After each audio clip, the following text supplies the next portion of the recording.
Bem-vindo à lição 6. Grafos. Esta lição cobre a nomenclatura para o grafo ADT. Discute diferentes modos para representar um grafo. Os dois algoritmos de grafos transversais também são discutidos, assim como o problema de árvores geradoras de custo mínimo e o problema do caminho mais curto.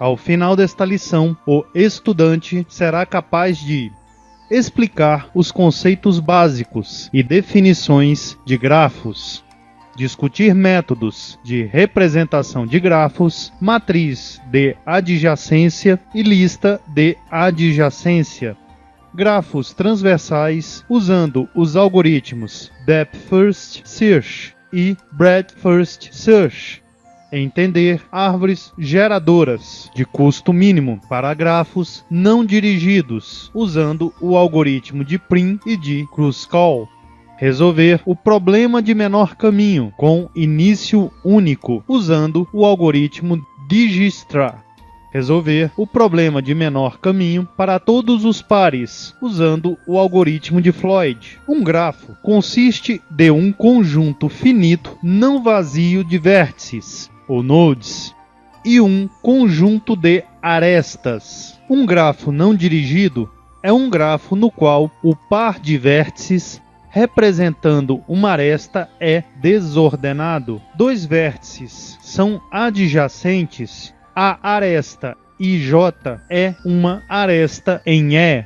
A aresta IJ é conhecida como sendo incidente nos vértices I e J. Um grafo não dirigido completo é um grafo no qual uma aresta conecta todos os pares de vértices. Se um grafo não dirigido completo tem n vértices, existirão n multiplicado por n-1 dividido por 2 arestas nele. Um grafo dirigido, ou dígrafo, é um grafo no qual cada aresta é representada por um par ordenado. Um grafo dirigido completo é um grafo no qual todos os pares de vértices são conectados por duas arestas. Um subgrafo de um grafo não dirigido é um grafo não dirigido. Um caminho simples é um caminho no qual todos os vértices são distintos, exceto possivelmente o primeiro e o último. Um caminho simples é um ciclo simples, se ele tiver o mesmo vértice de começo e fim.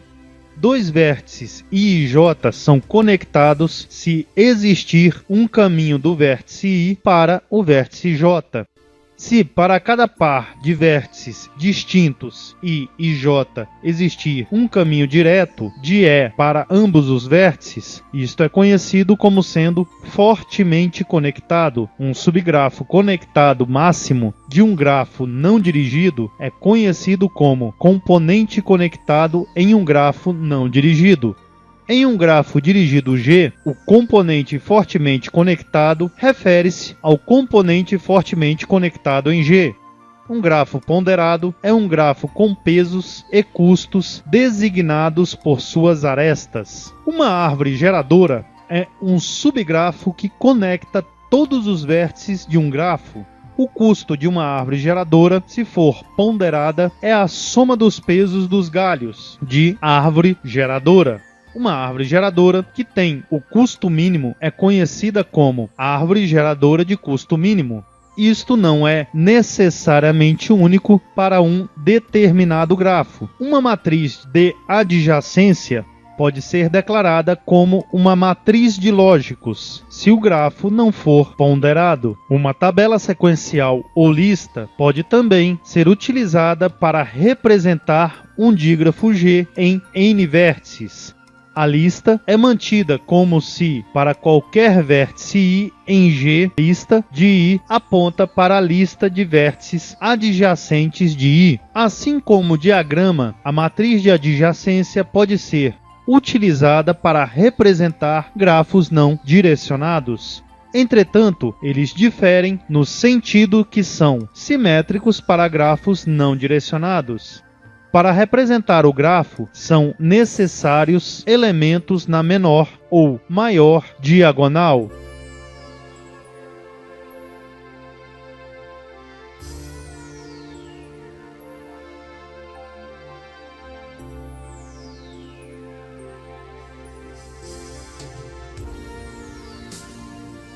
Na lista de adjacência para grafos não direcionados, a representação é similar à anterior.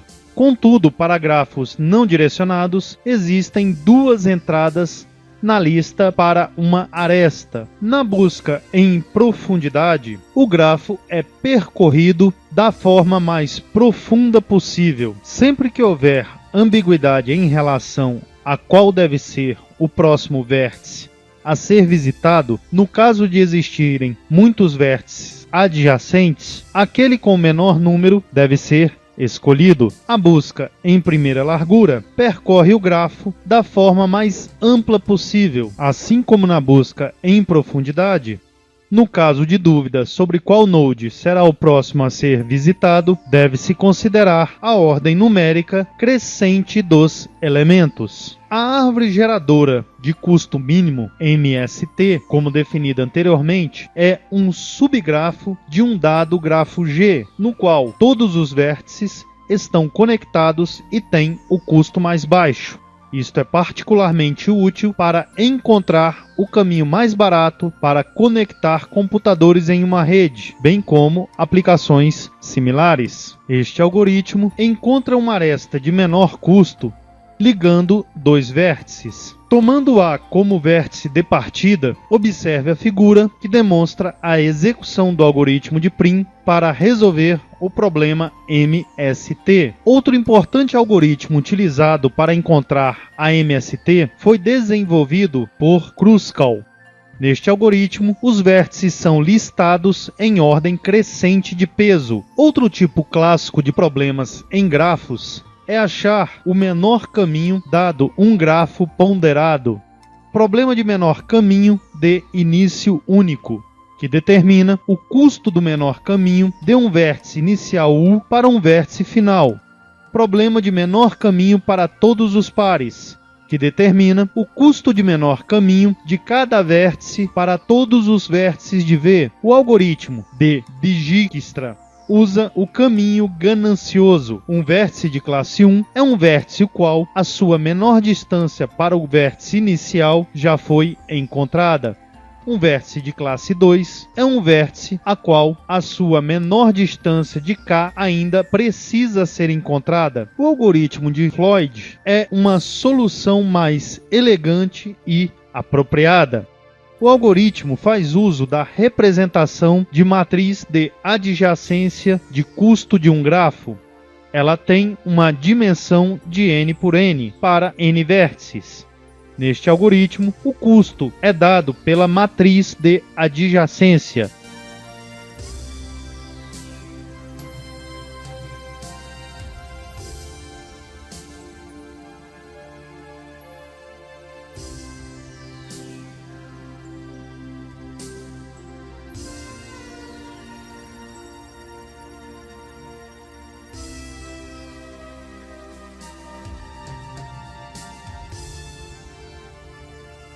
Nesta lição, vimos definição e conceitos relacionados, representação de grafos, grafos transversais, árvores de abrangência de custo mínimo para grafos não direcionados, problemas de menor caminho para grafos direcionados. Os seguintes parceiros tornaram o Jedi possível em língua portuguesa: Instituto CTS, Sun Microsystems, Java Research and Development Center da Universidade das Filipinas, DFJUG, Banco do Brasil, Politec, Borland, Instituto Gaudium e CNBB.